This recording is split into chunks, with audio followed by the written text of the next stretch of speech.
BBC প্রবাহে আপনাদের সবাইকে স্বাগত জানাচ্ছি। আমি শারমিন রমা। শুরুতেই দেখে নেব আজ কি থাকছে। ইরানের যে কোনো সময় শুরু হবে আরো ভয়াবহ হামলা। জাতির উদ্দেশ্যে দেওয়া ভাষণে মার্কিন প্রেসিডেন্ট ডোনাল্ড ট্রাম্প। মধ্যপ্রাচ্যে পারমাণবিক হামলার শঙ্কা। মধ্যপ্রাচ্যের শান্তি চুক্তি আলোচনার মধ্যে হঠাৎ ছন্দপতন। জাতির উদ্দেশ্যে ট্রাম্প খামেনির পাল্টাপাল্টি ভাষণ। যুদ্ধের ময়দান থেকে পিছুপা না হওয়ার ঘোষণা তেহরানের। হরমুজ প্রণালী বন্ধের জেরে বেকায়দায় যুক্তরাষ্ট্র। জ্বালানি সংকট ইস্যুতে সৌদি যুবরাজকে ট্রাম্পের ফোন। আলোচনার বিষয়বস্তু নিয়ে এখনো মুখ খোলেনি ওয়াশিংটন। ইসরায়েলের ইতিহাসে সবচেয়ে বড় হামলা চালানো ইরান। ক্লাস্টার ওয়ারহেড সহ 10টি ব্যালিস্টিক ক্ষেপণাস্ত্র দিয়ে হামলা। আঘাত হানা হয় বহু এলাকায় আতঙ্কে স্থানীয়রা। ইরানের পক্ষে যুদ্ধ চালিয়ে যাচ্ছে লেবাননের সশস্ত্র গোষ্ঠী। রাতভর ইসরায়েলের রকেট ও ড্রোন হামলা। আকাশ প্রতিরক্ষা ভেদ করে দফায় দফায় আঘাত। ইরানের প্রতি মার্কিন প্রেসিডেন্ট ডোনাল্ড ট্রাম্পের দেওয়া চূড়ান্ত সতর্কবার্তাকে উপহাস করেছে তেহরান। তার ভাষণের পরপরই ইসরায়েলের দিকে ঝাঁকে ঝাঁকে ক্ষেপণাস্ত্র নিক্ষেপ করে ইরান। এর আগে জাতির উদ্দেশ্যে দেওয়া ভাষণে ডোনাল্ড ট্রাম্প বলেন, আগামী 2 থেকে 3 সপ্তাহের মধ্যে ইরানের উপর অত্যন্ত কঠোর আঘাত হানা হবে এবং ইসলামী প্রজাতন্ত্রকে প্রস্তর যুগে ফিরিয়ে নেওয়া হবে।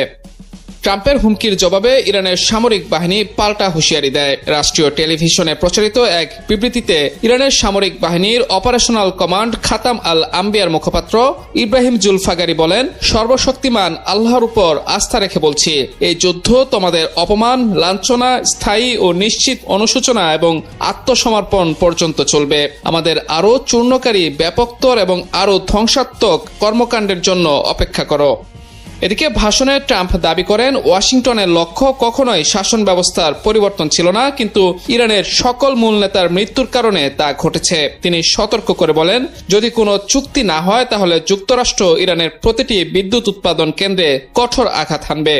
এদিকে খুব শিগগিরই এ সংঘাত অবসানের আশা এখনো অনিশ্চিত, কারণ বুধবার রয়টার্সকে ইরানের এক ঊর্ধ্বতন কর্মকর্তা জানিয়েছেন, তেহরান তার হামলা বন্ধ করতে একটি নিশ্চিত যুদ্ধবিরতি চাইছে। তবে নিউ ইয়র্ক টাইমস পৃথকভাবে জানিয়েছে যে মার্কিন গোয়েন্দা সংস্থাগুলো মনে করে যুদ্ধ শেষ করার জন্য ইরান বর্তমানে অর্থপূর্ণ আলোচনায় বসতে অনিচ্ছুক। অন্যদিকে ট্রাম্পের ভাষণের পর বাজারে নেতিবাচক প্রতিক্রিয়া দেখা গেছে। সংঘাতের দ্রুত অবসানের কোনো স্পষ্ট পথ না পেয়ে বিনিয়োগকারীরা হতাশ হওয়ায় শেয়ারের দরপতন এবং তেলের দাম বৃদ্ধি পেয়েছে। ইরানকে দেয়া ট্রাম্পের চূড়ান্ত সতর্কবার্তার পর তেলের দাম আবারও বেড়ে যায়। ব্রেন্ট ক্রুডের দাম বর্তমানে সর্বোচ্চ 6.9% বেড়ে ব্যারেল প্রতি $108 ছাড়িয়ে গেছে। এ পরিস্থিতিতে বিশ্বের বেশ কয়েকটি দেশই তেল শূন্য হয়ে যাওয়ার ঝুঁকিতে রয়েছে। দীর্ঘ নীরবতার পর অবশেষে মুখ খুললেন ইরানের সর্বোচ্চ ধর্মীয় নেতা আয়াতুল্লাহ মুস্তফা খামেনি। দেশজুড়ে চলমান উত্তেজনা ও সাম্প্রতিক ইসরায়েল মার্কিন আগ্রাসনের প্রেক্ষাপটে জাতির উদ্দেশ্যে দেয়া এক বার্তায় তিনি ঐক্যবদ্ধ হওয়ার আহ্বান জানিয়েছেন। ইসলামী প্রজাতন্ত্র দিবস ও জাতীয় প্রকৃতি দিবস উপলক্ষে দেয়া ওই বার্তায় মোস্তফা খামেনি বলেন, যুক্তরাষ্ট্র ও ইসরায়েলের আগ্রাসনে শুধু মানুষের জীবনই নয়, ক্ষতিগ্রস্ত হয়েছে দেশের ভূমি ও পরিবেশ। এই পরিস্থিতিতে ক্ষয়ক্ষতি কাটিয়ে উঠতে এবং ভবিষ্যৎ নির্মাণে জাতির সব স্তরের মানুষকে একসঙ্গে কাজ করার আহ্বান জানান তিনি। তার বক্তব্যে উঠে আসে সাম্প্রতিক ভয়াবহ হামলার চিত্র। বিশেষ করে দক্ষিণাঞ্চলীয় মিনাব শহরের একটি বালিকা বিদ্যালয়ে হামলার কথা উল্লেখ করে খামেনি বলেন, সেখানে 186 শিক্ষার্থী নিহত হয়েছে। এই ঘটনাকে তিনি নৃশংস ও অমানবিক হিসেবে উল্লেখ করে আগ্রাসনকারীদের তীব্র নিন্দা জানান। খামেনি জানান, শহীদদের স্মরণে গাছ রোপণের উদ্যোগ নেওয়া হবে, যা ভবিষ্যৎ পুনর্গঠনের প্রতীক হিসেবে কাজ করবে। তার ভাষায়, এই গাছগুলো একদিন শক্তিশালী হয়ে দেশের পুনর্জাগরণ ও সমৃদ্ধির বার্তা বহন করবে। 1979 সালের গণভোটের মাধ্যমে প্রতিষ্ঠিত ইসলামিক প্রজাতন্ত্রের স্মরণে প্রতিবছর 1 এপ্রিল এই দিবস পালন করা হয়। একই সঙ্গে এটি জাতীয় প্রকৃতি দিবস হিসেবেও উদযাপিত হয়, যেখানে অতীতের ক্ষত স্মরণ করে ভবিষ্যতের দিকে এগিয়ে যাওয়ার অঙ্গীকারী হয়ে ওঠে মূল বার্তা। গত 28 ফেব্রুয়ারি থেকে যুক্তরাষ্ট্র ও ইসরায়েল যৌথভাবে ইরানে বিমান হামলা চালিয়ে যাচ্ছে। ইরানি কর্তৃপক্ষের তথ্য অনুযায়ী এতে 1340 জনের বেশি মানুষ নিহত হয়েছে। এর পাল্টা জবাবে ইরানও ড্রোন ও ক্ষেপণাস্ত্র হামলা চালিয়েছে, যার লক্ষ্যবস্তু ইসরায়েলের পাশাপাশি জর্ডান, ইরাক এবং উপসাগরীয় অঞ্চলের বিভিন্ন দেশ, যেখানে মার্কিন সামরিক ঘাঁটি রয়েছে। যুক্তরাষ্ট্রের তথ্য অনুযায়ী এই সংঘাতে এখন পর্যন্ত অন্তত 13 জন মার্কিন সেনা নিহত হয়েছে। সম্প্রতি মার্কিন প্রেসিডেন্ট ডোনাল্ড ট্রাম্প এই যুদ্ধ নিয়ে সৌদি আরবের ক্রাউন প্রিন্স মোহাম্মদ বিন সালমানের সঙ্গে ফোন আলাপ করেছেন। এই সময় তারা ইরান যুদ্ধ ও সম্ভাব্য যুদ্ধবিরতি নিয়ে আলোচনা করেন। বুধবার আনাদোলু এজেন্সির এক প্রতিবেদনে এ তথ্য জানানো হয়েছে। সংবাদ মাধ্যম এক্সিওসের প্রতিবেদনে বলা হয়েছে, বুধবার অনুষ্ঠিত এই ফোন আলাপে ট্রাম্পের সম্ভাব্য যুদ্ধবিরতি নিয়ে চলমান আলোচনার বিষয়ে সৌদি যুবরাজকে অবহিত করেন। তবে এই বিষয়ে হোয়াইট হাউস আনুষ্ঠানিকভাবে কোনো মন্তব্য করেনি। প্রতিবেদনে বলা হয়েছে, যুক্তরাষ্ট্র পাকিস্তানের মাধ্যমে ইরানের কাছে যুদ্ধ বন্ধের একটি প্রস্তাব পাঠিয়েছে। এতে ইরানের পারমাণবিক ও ব্যালিস্টিক ক্ষেপণাস্ত্র কর্মসূচি এবং হরমুজ প্রণালী সামুদ্রিক নিরাপত্তা নিয়ে কিছু শর্ত অন্তর্ভুক্ত রয়েছে। তবে ইরান সরাসরি যুক্তরাষ্ট্রের সঙ্গে আলোচনার বিষয়টি অস্বীকার করেছে। তেহরানের দাবি, যোগাযোগ কেবল মধ্যস্থতাকারীদের মাধ্যমে বার্তা আদান প্রদানের মধ্যেই সীমাবদ্ধ এবং যুক্তরাষ্ট্রের প্রস্তাবগুলো অতিরিক্ত ও অবাস্তব। ইরান ইসরায়েল যুদ্ধ কোন দিকে যাচ্ছে তা বোঝা কঠিন হয়ে দাঁড়িয়েছে। সংঘাতরত দেশগুলো ছাড়িয়ে যুদ্ধের দামামা ছড়িয়ে পড়ছে অন্যত্র। কেউ কাউকে একটুখানি ছাড় দিতেও রাজি নয়। যুদ্ধ বন্ধের আলোচনার কথা থাকলেও তা মোড় ঘুরে অন্য সড়কে ঢুকে পড়ছে। এরই প্রেক্ষিতে এবার ইসরায়েলের সবচেয়ে ভয়াবহ ক্ষেপণাস্ত্র হামলা চালিয়েছে ইরান। তুরস্ক ভিত্তিক গণমাধ্যম আনাদোলু এজেন্সি ইসরায়েলি গণমাধ্যমের বরাত দিয়ে এক প্রতিবেদনে বিষয়টি নিশ্চিত করেছে। প্রতিবেদনে বলা হয়, বুধবার ইরান প্রায় 10টি ব্যালিস্টিক ক্ষেপণাস্ত্র নিক্ষেপ করে, যার লক্ষ্য ছিল ইসরায়েলের কেন্দ্রীয় অঞ্চল। ক্ষেপণাস্ত্র শনাক্ত হওয়ার পর তেল আবিব, শেফেলা ও আশপাশের এলাকায় সতর্কতামূলক সাইরেন বেজে ওঠে। পরে মধ্য ইসরায়েল, উত্তর এবং জেরুজালেম এলাকার দিকে আরও ক্ষেপণাস্ত্র উৎক্ষেপণের খবর পাওয়া যায়। এ সময় বিস্ফোরণের শব্দে আতঙ্কিত হয়ে পড়েন স্থানীয়রা। তবে এখন পর্যন্ত কোনো হতাহতের খবর নিশ্চিত করা হয়নি। ইসরায়েলি গণমাধ্যমের খবরে বলা হয়েছে, বেশ কয়েকটি এলাকায় ইরানি ক্ষেপণাস্ত্র আঘাত আনার খবরে উদ্ধারকারী দলগুলো সেখানে পৌঁছায় এবং উদ্ধার কাজ শুরু করে। হামলায় ব্যবহৃত ক্ষেপণাস্ত্রের মধ্যে একটি ক্লাস্টার ওয়ারহেডও ছিল, যা অঞ্চল জুড়ে ছোট ছোট বোমা ছড়িয়ে দেয়। এদিকে ইসরায়েলি সামরিক বাহিনী জানিয়েছে, তাদের বিমান বাহিনী তেহরানে অবস্থিত কয়েক ডজন ইরানি অবকাঠামো লক্ষ্য করে ব্যাপক হামলা শুরু করেছে। ইসরায়েলি বাহিনীর উপর রকেট ও ড্রোন হামলার খবর জানিয়েছে লেবাননের বিদ্রোহী সশস্ত্র গোষ্ঠী। বৃহস্পতিবার লেবাননের মালিকিয়া ও ইয়েনুর এলাকায় শিয়া মুসলমানপন্থী যোদ্ধারা রকেট হামলা চালিয়েছে বলে জানান তিনি। আল জাজিরার খবরে বলা হয়, কাছাকাছি সময়ে লেবাননের মেনাহেম এলাকায় ইসরায়েলি বাহিনীর উপর ড্রোন হামলা চালানোর কথাও জানিয়েছেন তারা। তবে এসব হামলার বিষয়ে ইসরায়েলি বাহিনী এখনো কিছু জানায়নি। এদিকে ইরানের সেনাপ্রধান মেজর জেনারেল আমির হাতেমি স্পষ্ট জানিয়েছেন, শত্রুপক্ষ যদি ইরানের মাটিতে কোনো ধরনের স্থল অভিযান চালানোর দুঃসাহস দেখায়, তবে একজন আক্রমণকারীকেও জীবিত ফিরতে দেওয়া হবে না। বৃহস্পতিবার দেশের সকল কমান্ড এবং কন্ট্রোল সেন্টারের সামরিক কর্মকর্তাদের উদ্দেশ্যে দেওয়া এক অনলাইন ভাষণে তিনি এই নো কোয়ার্টার অর্থাৎ কাউকে রেহাই না দেওয়া নীতি ঘোষণা করেন। মেজর জেনারেল হাতেমি স্থল, নৌ এবং বিমান বাহিনীর কমান্ডারদের নির্দেশ দিয়েছেন যেন তারা শত্রুর প্রতিটি পদক্ষেপ প্রতিটি মুহূর্তে বিশ্লেষণ করেন। তিনি বলেন, ইরানি সেনাবাহিনী রক্ষণাত্মক এবং আক্রমণাত্মক উভয় ক্ষেত্রে পূর্ণ প্রস্তুত। আমাদের লক্ষ্য দেশ থেকে যুদ্ধের কালো মেঘ সরিয়ে নাগরিকদের নিরাপত্তা নিশ্চিত করা। পারস্য উপসাগরের বুকে অবস্থিত 22 বর্গ কিলোমিটার আয়তনের একটি ক্ষুদ্র প্রবাল দ্বীপ খার্গ। আপাত দৃষ্টিতে এটি কেবল একটি নির্জন দ্বীপ মনে হলেও বর্তমানে এটি ইরানের আধুনিক জ্বালানি সাম্রাজ্যের সবচেয়ে গুরুত্বপূর্ণ কেন্দ্র। ইরানের টিকে থাকার প্রধান শক্তি ও অর্থনীতির মেরুদণ্ড এই খার্গ দ্বীপ। প্রাগৈতিহাসিক এবং আধুনিক জ্বালানি রাজনীতির এই দ্বীপটি এখন বিশ্ব রাজনীতির কেন্দ্রবিন্দু। ইরানের মোট অপরিশোধিত তেল রপ্তানির প্রায় 90% পরিচালিত হয় এই দ্বীপের মাধ্যমে। বছরে প্রায় 95 কোটি ব্যারেল তেল এখান থেকে বিশ্ববাজারে যায়। দ্বীপটির চারপাশের সমুদ্র গভীরতা বেশি হওয়ায় বিশাল আকার তেলের জাহাজগুলো অনায়াসেই এখানে নোঙর করতে পারে। বর্তমানে এই টার্মিনালের দৈনিক 70 লাখ ব্যারেল তেল রপ্তানির সক্ষমতা রয়েছে, যা ইরানকে আন্তর্জাতিক নিষেধাজ্ঞার মধ্যেও অর্থনৈতিকভাবে সচল রেখেছে। ভৌগোলিক অবস্থানের কারণে খার্গ দ্বীপের নিয়ন্ত্রণ নেওয়া ওয়াশিংটনের অন্যতম প্রধান লক্ষ্যে পরিণত হয়েছে। মার্কিন প্রেসিডেন্ট ডোনাল্ড ট্রাম্প সম্প্রতি এই দ্বীপের জ্বালানি অবকাঠামো ও রপ্তানি কেন্দ্রের নিয়ন্ত্রণ নেওয়ার হুঁশিয়ারি দিয়েছেন। তার মতে ইরানের অর্থনীতিকে পঙ্গু করে দিতে এই দ্বীপের উপর কর্তৃত্ব প্রতিষ্ঠা করা জরুরি। সম্প্রতি দ্বীপটির সামরিক স্থাপনায় সীমিত আকারে হামলা চালিয়ে যুক্তরাষ্ট্র তাদের রণকৌশলগত অবস্থানের জানান দিয়েছে। তেল আবিষ্কারের বহু আগে থেকে এই দ্বীপটি ছিল দিগ্বিজয়ীদের লক্ষ্য। এখানে আলেকজান্ডার দ্য গ্রেটের সময়ের ঐতিহাসিক যোগসূত্র ছাড়াও ডাচ দুর্গ ও পর্তুগিজদের পদচিহ্ন রয়েছে। 1766 সালে স্থানীয় বীর মীর মুহান্না ওলন্দাজদের বিতাড়িত করে এর নিয়ন্ত্রণ নেন। দ্বীপটিতে থাকা একেমেনের শিলালিপিতে আজও পারস্য উপসাগর নামটি খোদাই করা আছে, যা ইরানের সার্বভৌমত্বের এক প্রাচীন দলিল। ইসলামী বিপ্লবী গার্ড কোর IRGC-র কঠোর পাহারায় থাকা এই দ্বীপের সাধারণের প্রবেশাধিকার সংরক্ষিত।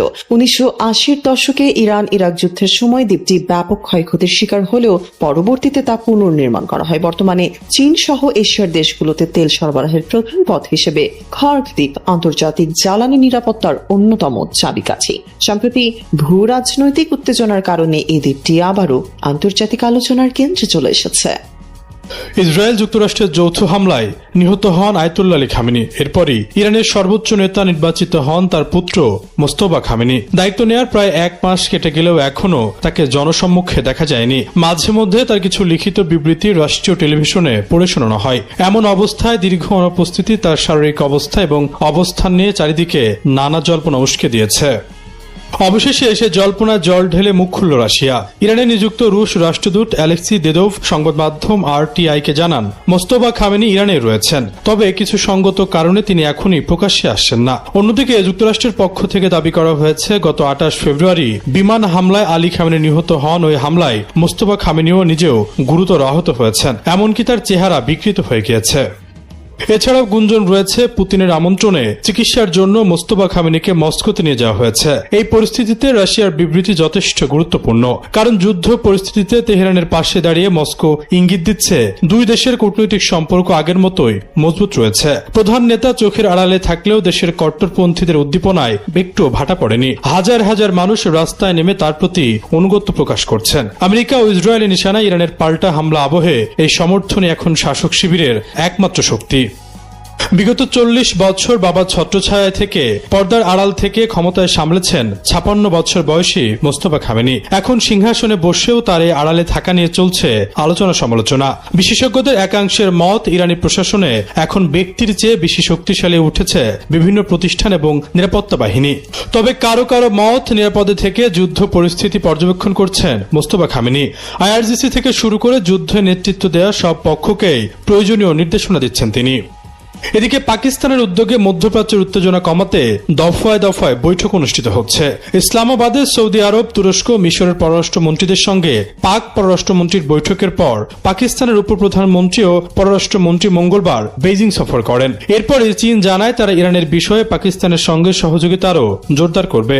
যদিও যুক্তরাষ্ট্রের সঙ্গে যুদ্ধ বন্ধের আলোচনায় কথা অস্বীকার করেছে তেহরান। IRGC জানিয়েছে, আলোচনা নয় বরং যুদ্ধের ময়দানেই খামেনি হত্যার প্রতিশোধ ও আঞ্চলিক নিরাপত্তা নিশ্চিত করা হবে। তবে মার্কিন প্রেসিডেন্ট ডোনাল্ড ট্রাম্পের দাবি, যুদ্ধ বন্ধে ইরানের পক্ষ থেকে তার কাছে প্রস্তাব পাঠানো হয়েছে। তবে কিভাবে সেই প্রস্তাব তিনি পেয়েছেন সেসব নিয়ে বিস্তারিত তথ্য প্রকাশ করেননি। মধ্যপ্রাচ্যের কৌশলগত অবস্থান শক্তিশালী করার লক্ষ্য নিয়ে রেকর্ড পরিমাণ প্রতিরক্ষা বাজেট অনুমোদন দিয়েছে ইসরায়েলের পার্লামেন্ট নেসেট। প্রায় $271 বিলিয়ন এই বাজেটে প্রতিরক্ষা খাতে রেকর্ড করা 143 বিলিয়ন শেকেল বরাদ্দ দেওয়া হয়েছে, যা আগের বছরের তুলনায় উল্লেখযোগ্যভাবে বেশি, যেটিকে মধ্যপ্রাচ্য ভেঙে নতুন করে পুনর্গঠনের সহায়ক হিসেবে উল্লেখ করেছেন অর্থমন্ত্রী বেজালেল স্মোট্রিচ। এছাড়া মধ্যপ্রাচ্য বিষয়ক এক বিশেষজ্ঞ ইসরায়েলের এই বাজেট অনুমোদনকে কয়েকটি দেশ লক্ষ্য করে সর্বাত্মক সামরিক আগ্রাসন দীর্ঘায়িত করার প্রস্তুতি হিসেবেও দেখছেন এবং একাধিক যুদ্ধ চালিয়ে যাওয়ার পরিকল্পনাও করছেন বলে মন্তব্য করেন তিনি। বিশ্লেষকদের মতে প্রতিরক্ষা খাতে আগের বছরের তুলনায় এবার প্রায় $10 বিলিয়ন বেশি দেয়া হচ্ছে। ইসরায়েলের অতিরিক্ত এই বরাদ্দ ইঙ্গিত দিচ্ছে যে ইরান, লেবানন, সিরিয়া এবং ফিলিস্তিনি ভূখণ্ডে একটি দীর্ঘমেয়াদী ও সর্বাত্মক সামরিক আগ্রাসনের প্রস্তুতি নিচ্ছে। বিশেষজ্ঞরা এটাকে গ্রেটার ইসরায়েল বা বৃহত্তর ইসরায়েলের স্বপ্ন বাস্তবায়নের পথ হিসেবে দেখছেন। অপরদিকে অধিবেশনে অর্থমন্ত্রী স্মোট্রিচ এই অর্থকে যুদ্ধকালীন বাজেটের মূল অংশ হিসেবে অভিহিত করে বলেন, এটি ইসরায়েলকে ভৌগোলিক ও কূটনৈতিক অবস্থানে উন্নতি করতে এবং মধ্যপ্রাচ্যকে ভেঙে নতুন করে পুনর্গঠন করতে সহায়তা করবে। তিনি বলেন, এই বাজেট রাষ্ট্রকে বিজয়ী করবে। অন্যদিকে বিরোধী দলীয় নেতা এবং ইয়েশ আতিদ পার্টির প্রধান ইয়ার লাপিদ এই বাজেটকে কেন্দ্র করে বলেন, এটি রাষ্ট্রের ইতিহাসের সবচেয়ে বড় চুরি। ইসরায়েলি জনগণ বোকা নয়, তারা বোঝে যে এই বাজেট দুর্নীতিবাজ ও নাগরিকদের খরচে উৎসব করা ব্যক্তিদের জন্য বড় সুযোগ। এদিকে এই অর্থ বাজেটকে কেন্দ্র করে পার্লামেন্টের এক বিবৃতিতে জানানো হয়েছে, ইরান যুদ্ধের প্রেক্ষাপটে এই অতিরিক্ত বরাদ্দ দেওয়া হয়েছে। 2023 সালের অক্টোবরে গাজা যুদ্ধ শুরু হওয়ার পর থেকে ইসরায়েল প্রতিরক্ষা ব্যয় ক্রমাগত বাড়াচ্ছে। বর্তমানে ইরানের পাশাপাশি হিজবুল্লাহর বিরুদ্ধে লেবাননের যুদ্ধের বিস্তার ঘটিয়েছে। এছাড়া আকাশপথের বৈরুতে হামলার পাশাপাশি স্থল অভিযান চালাচ্ছে সীমান্তবর্তী এলাকায়। তাই যুদ্ধের খরচ মেটাতে প্রতিরক্ষা বাজেট যুদ্ধের পূর্বের তুলনায় প্রায় 120% বৃদ্ধি পেয়ে 143 বিলিয়ন শেকেলে পৌঁছেছে, যা সামরিক সরঞ্জাম পুনর্ভর্তি এবং রিজার্ভ সৈন্যদের বেতনের জন্য ব্যবহার করা হচ্ছে। অন্যদিকে কাতারের দোহা ইনস্টিটিউট ফর গ্র্যাজুয়েট স্টাডিজের অধ্যাপক মোহাম্মদ এল মাসরি আল জাজিরাকে জানান, এই বাজেট আসলে বিভিন্ন ফ্রন্টে ইসরায়েলের একাধিক যুদ্ধ চালিয়ে যাওয়ার উদ্দেশ্যর প্রতিফলন। অর্থাৎ সিরিয়া, লেবানন থেকে শুরু করে ফিলিস্তিনি ভূখণ্ড এবং ইরান পর্যন্ত একটি দীর্ঘমেয়াদী যুদ্ধের প্রয়োজনীয়তা অনুভব করছে ইসরায়েল, যাতে তারা তাদের গ্রেটার ইসরায়েল বা বৃহত্তর ইসরায়েলের স্বপ্ন বাস্তবায়ন করতে পারে। এখন এই বাজেট নিয়ে ইসরায়েল কি মধ্যপ্রাচ্যের যুদ্ধের পরিস্থিতি আরো ভয়াবহ করতে চাচ্ছেন, নাকি যুদ্ধের খরচ মেটানোই প্রধান লক্ষ্য, সেটি দেখার বিষয়। ইরান যুদ্ধে জড়িয়ে এক চোরাবালিতে আটকা পড়েছেন মার্কিন প্রেসিডেন্ট ডোনাল্ড ট্রাম্প, যেখান থেকে বের হওয়ার জন্য এখন প্রাণপণ চেষ্টা চালাচ্ছেন তিনি। একাধিক খ্যাতনামা গণমাধ্যমের খবর, ইরানের সঙ্গে কোনো চুক্তি ছাড়াই এই যুদ্ধ শেষ করতে পারেন ট্রাম্প। এমনকি হরমুজ প্রণালী না খুলেই পিছু করতে পারে ওয়াশিংটন। কিন্তু শেষ পর্যন্ত এ পথেই যদি পা বাড়ান ট্রাম্প, তাহলে মধ্যপ্রাচ্যে জ্বালানি সরবরাহে এক নতুন ভারকেন্দ্র তৈরি হবে, যার চাবিকাঠি থাকবে ইরানের হাতে। ফলে তেল গ্যাস রপ্তানি করা আরব দেশগুলোকে সেই জ্বালানি রপ্তানি করতে ধর্ণা দিতে হবে ইরানের কাছে, যা বদলে দিতে পারে অতীতের সব সমীকরণ। অর্থাৎ এই যুদ্ধ শেষ না করে ট্রাম্প যদি রণভঙ্গ দেন, তাহলে উপসাগরীয় দেশগুলোর জন্য এর পরিণতি হবে ভয়াবহ। এতে ইরান ভেঙে পড়ার বদলে উল্টো আরো শক্তিশালী হবে। কিভাবে? ইরানকে চিরদিনের মতো দুর্বল করে দিতেই উপসাগরীয় দেশগুলোর নেতাদের কথা মতো এই যুদ্ধ শুরু করেছিলেন ট্রাম্প। কিন্তু দীর্ঘ এক মাসে কয়েক হাজার লক্ষ্যবস্তুতে হামলা চালানোর পরও বেশ শক্তভাবে টিকে আছে ইরান। উল্টো উপসাগরীয় দেশগুলোকে লক্ষ্য করে বলে কয়ে হামলা চালাচ্ছে তেহরান। কার্যত বন্ধ করে দিয়েছে উপসাগরীয় দেশগুলোর জ্বালানি ও পণ্য রপ্তানির অন্যতম নৌরুট হরমুজ প্রণালী, যা দীর্ঘস্থায়ী হলে বড় বিপদে পড়তে পারে তেল ও গ্যাস রপ্তানি নির্ভর এই উপসাগরীয় দেশগুলো। যে কারণে ইরান পুরোপুরি ভেঙে না পড়া পর্যন্ত কিছুতেই এই যুদ্ধ শেষ করতে চান না আরব নেতারা। যদিও মধ্যপ্রাচ্যে ক্ষয়ক্ষতি বাড়ায় এবং মার্কিনীদের জন্য ঝুঁকি তৈরি হওয়ায় কোনো চুক্তি না হলেও যুদ্ধ গুটিয়ে নেওয়ার চিন্তা করছেন ট্রাম্প। এমনকি হরমুজ প্রণালী না খুলেই খুব দ্রুত এই যুদ্ধ শেষ করার কথা জানিয়েছেন তিনি। শেষ পর্যন্ত এমনটি হলে বড় বিপদে পড়বে উপসাগরীয় দেশগুলো, জানিয়ে দুবাইয়ের গবেষণা প্রতিষ্ঠান বিহুতের পরিচালক মোহাম্মদ বাহরুন বলেন, ট্রাম্প যুদ্ধ থামাতে পারেন, কিন্তু তার মানে এই নয় যে ইরানও থামবে। যতদিন যুক্তরাষ্ট্রের সেনারা উপসাগরের ঘাটিগুলোতে থাকবে, ততদিন ইরান এই অঞ্চলকে হুমকি দিতে থাকবে।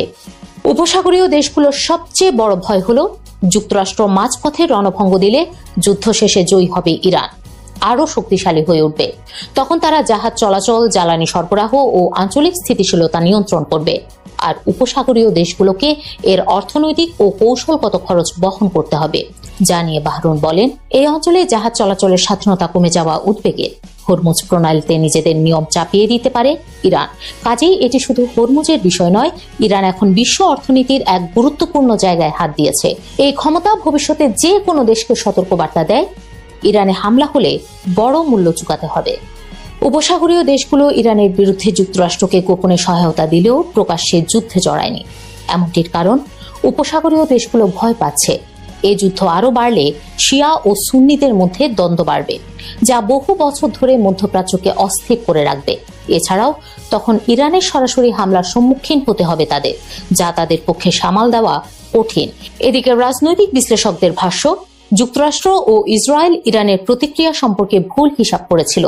যুদ্ধের শুরুতেই ইরানের সর্বোচ্চ নেতা আয়াতুল্লাহ আলী খামেনিকে হত্যা করে যে জয়ের স্বপ্ন তারা দেখেছিল, সেই পরিস্থিতি এখন পুরোপুরি বদলে দিয়েছে তেহরান। প্রতিশোধ নিতে মরিয়া হয়ে উঠেছে, যা নিয়ে মধ্যপ্রাচ্য বিশেষজ্ঞ ফাওয়াজ কার্গেস বলেন, ট্রাম্প ও নেতানিয়াহু এই সংঘাতকে ভূরাজনৈতিক সংঘাত থেকে ধর্মীয় ও সভ্যতার সংঘাতে পরিণত করেছেন। তারা খামেনিকে শহীদে পরিণত করেছেন। যুক্তরাষ্ট্র ও ইসরায়েল ইরানে হামলা চালানোর আগে দেশটির ইসলামী শাসন ব্যবস্থা নিয়ে অনেকেরই বিরূপ মনোভাব ছিল। কিন্তু খামেনিকে হত্যা করার পর সেই দৃশ্যপট এখন পাল্টে গেছে।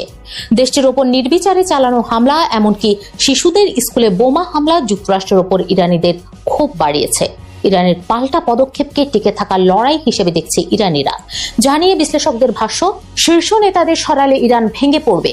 যুক্তরাষ্ট্র ও ইসরায়েলের এই হিসেব ছিল ভুল। তারা ইরানের জটিল ক্ষমতার কাঠামো ও দীর্ঘদিনের টিকে থাকার অভিজ্ঞতাকে গুরুত্ব দেয়নি। ফলে ইরান ভেঙে পড়েনি, বরং তারা আরও প্রতিরোধী হয়ে উঠেছে। বিশেষজ্ঞদের মতে, যুক্তরাষ্ট্র ও ইসরায়েল ইরানের শক্তি সম্পর্কে জানলেও তারা ইরানের সহনশীলতাকে অবমূল্যায়ন করেছে। তাদের ধারণা ছিল আকাশপথে আধিপত্য বিস্তার করে ইরানের মিসাইল ঘাঁটি ও কমান্ড সেন্টার ধ্বংস করে দিয়ে সহজেই জয় তুলে নেবে। কিন্তু বাস্তবে ইরানের ব্যবস্থা আরও শক্ত হয়েছে। ইরান সরাসরি যুদ্ধে জিততে না চেয়ে বরং প্রতিপক্ষকে অর্থনৈতিকভাবে চাপে ফেলতে চেয়েছে। বছরের পর বছর ধরে ইরান এমন জায়গা খুঁজে বের করেছে যেখানে আঘাত পড়লে সবচেয়ে বেশি ক্ষতি হবে শত্রুপক্ষের। যেমন জ্বালানি অবকাঠামো ও হরমুজ প্রণালী বন্ধ করে দিয়েছে, যা বিশ্বের জ্বালানির দাম বাড়িয়ে দিয়েছে।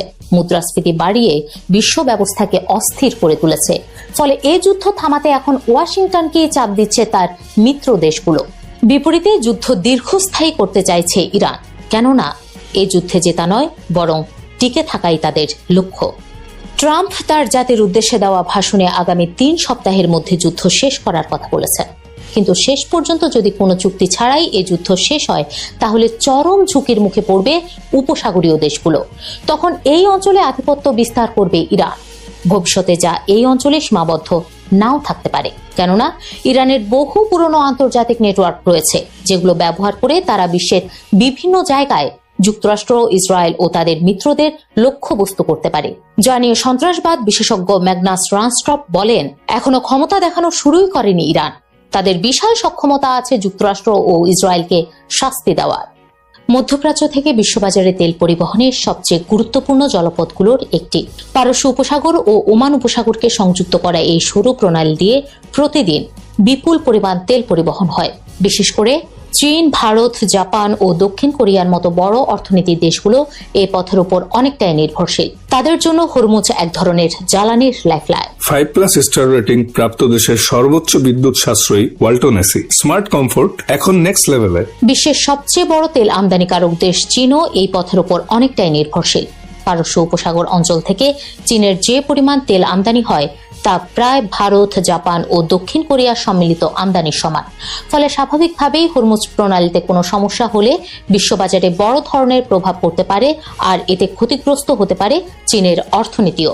তবে আশ্চর্যের বিষয় হলো, হরমুজের উপর এত নির্ভরশীল হওয়া সত্ত্বেও আগে থেকেই সম্ভাব্য সংকটের জন্য প্রস্তুতি নিয়ে রেখেছে বেইজিং। বিভিন্ন দেশ থেকে তেল আনা, পাইপলাইনের মাধ্যমে সরবরাহ করা, বড় পরিমাণে তেল মজুত করা এবং একাধিক উৎস ব্যবহার করে নিজেদের একটি শক্ত অবস্থানে নিয়ে গেছে চীন, যেখানে হরমুজ প্রণালী বন্ধ হয়ে গেলেও তুলনামূলকভাবে তারা অনেকটাই স্থিতিশীল থাকতে পারবে। হরমুজ প্রণালী বন্ধ হওয়ার আশঙ্কায় এশিয়ার অনেক দেশেই নাগরিকদের জ্বালানি সাশ্রয়ের আহ্বান জানানো হচ্ছে। কম সময়ে গোসল করা বা বাড়ি থেকে কাজ করার মতো পরামর্শ দেওয়া হচ্ছে। কিন্তু চীনের ক্ষেত্রে চিত্রটি ভিন্ন। দেশটির প্রধান সংবাদপত্রগুলো জানিয়েছে, দেশটির নিজস্ব বড় ধরনের জ্বালানির মজুদ বা শক্তির ভাণ্ডার রয়েছে। ফলে দেশটি জ্বালানি সংকটের ক্ষেত্রে তার প্রতিবেশী দেশগুলোর তুলনায় অনেক বেশি নিরাপদ অবস্থায় রয়েছে।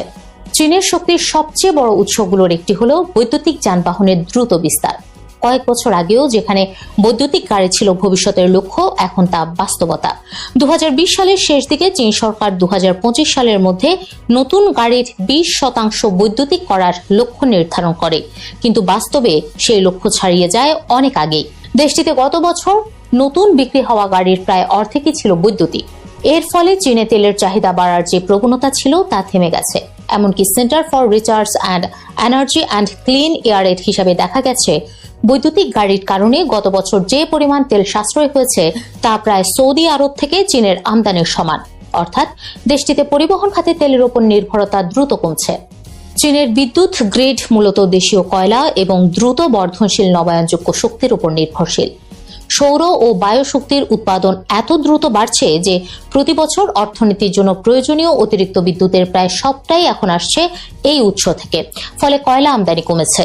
একই সঙ্গে যে কয়েকটি উপকূলীয় অঞ্চলে বিদ্যুৎ উৎপাদনের জন্য এলএনজি ব্যবহার করা হয়, সেখানে গ্যাস আমদানিও কমে এসেছে।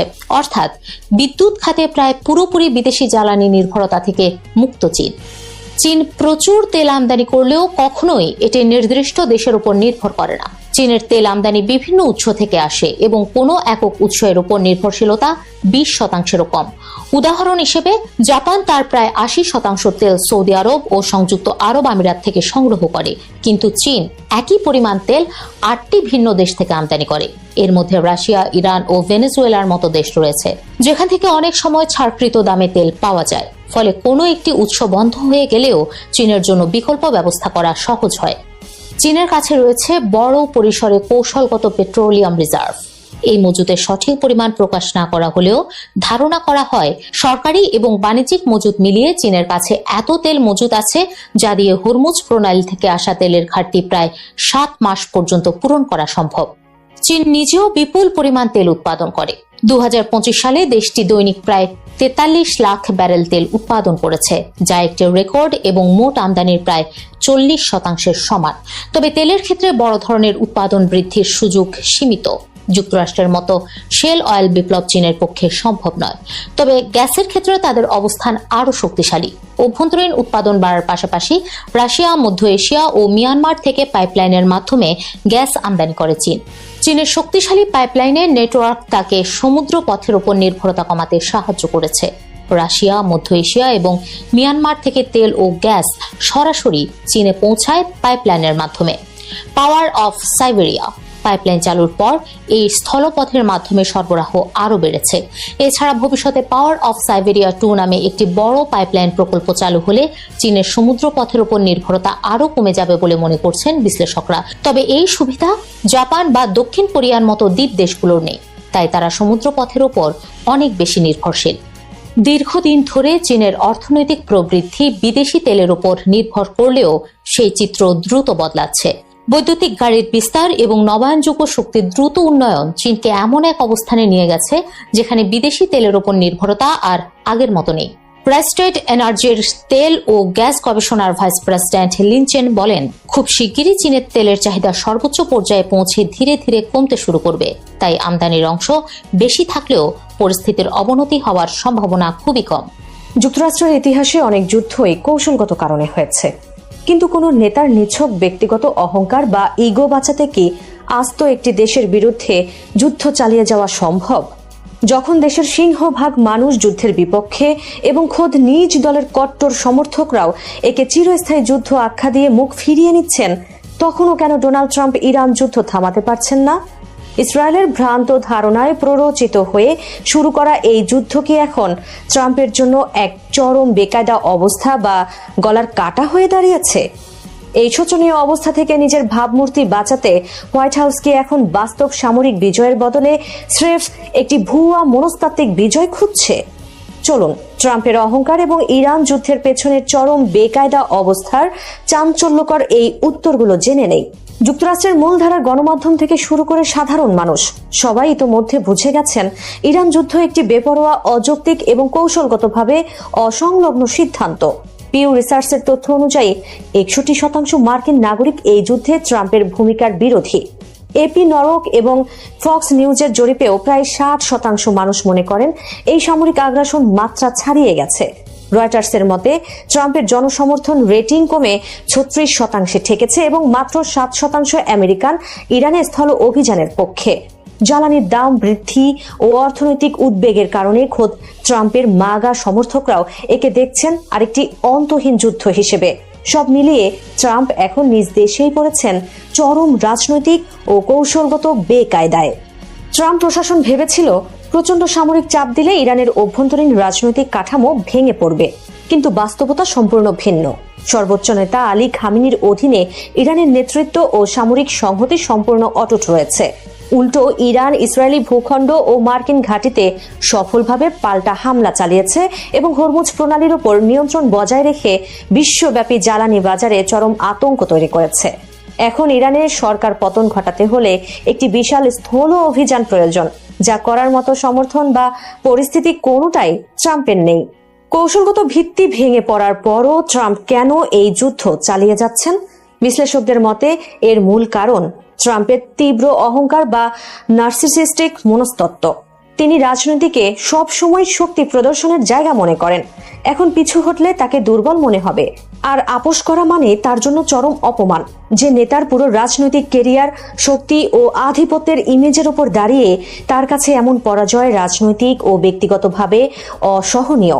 এই অহংকারের কারণেই বাস্তবতাকে অস্বীকার করে চলেছেন তিনি। যুদ্ধ থেকে বের হওয়ার কোনো স্পষ্ট কৌশল বা এক্সিট স্ট্র্যাটেজি এই মুহূর্তে ট্রাম্প প্রশাসনের হাতে নেই। রয়টার্সের প্রতিবেদনে বলা হয়েছে, হোয়াইট হাউস প্রশাসন স্বীকার করেছে যে তাদের হাতে এখন কোনো সহজ সমাধান অবশিষ্ট নেই। এই চরম বেকায়দা অবস্থা থেকে ট্রাম্পের ইগো বাঁচাতে তার নিজের বলয়ের লোকেরাই এখন একটি নাটকীয় প্রস্থানের পথ খুঁজছেন। হোয়াইট হাউসের উপদেষ্টা ডেভিড স্যাক্স স্পষ্ট ভাষায় পরামর্শ দিয়েছেন, যুক্তরাষ্ট্রের উচিত বিজয় ঘোষণা করা এবং যুদ্ধ থেকে বেরিয়ে আসা। এর অর্থ হলো ট্রাম্প এখন এমন একটি পথ খুঁজছেন যেখানে কৌশলগত ব্যর্থতার পরও তিনি নিজেকে বিজয়ী হিসেবে দাবি করতে পারবেন। এই যুদ্ধ এখন আর কোনো সামরিক বা আইনি সংঘাত নয়, বরং এটি একজন নেতার অহংকারের শিকার হয়ে সৃষ্ট এক ভয়াবহ ভূ রাজনৈতিক বিপর্যয়। সবাইকে শুভকামনা জানিয়ে আমি শারমিন রমাজ এখানে বিদায় নিচ্ছি। ভালো থাকবেন।